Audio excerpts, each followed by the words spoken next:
While riding in my Cadillac,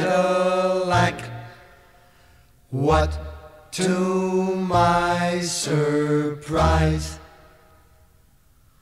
a little Nash Rambler was following me about 1/3 my size. The guy must have wanted to pass me out, as he kept on tooting his horn. I'll show him that a Cadillac is not a car to scorn. Beep, beep,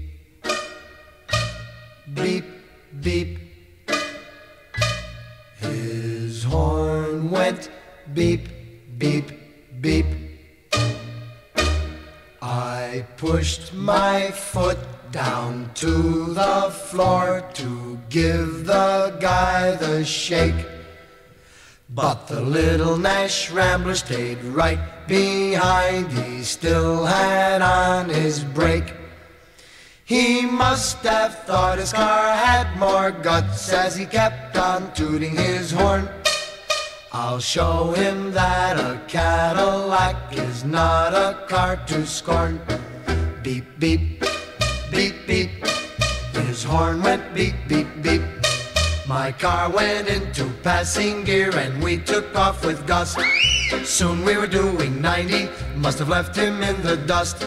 When I peeked in the mirror of my car, I couldn't believe my eyes. The little Nash Rambler was right behind. I think that guy could fly. Beep, beep, beep, beep. His horn went beep, beep, beep.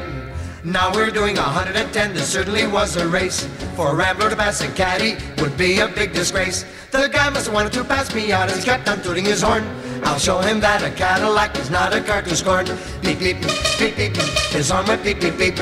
Now we're doing 120 as fast as I could go. The Rambler pulled alongside of me as if we're going slow.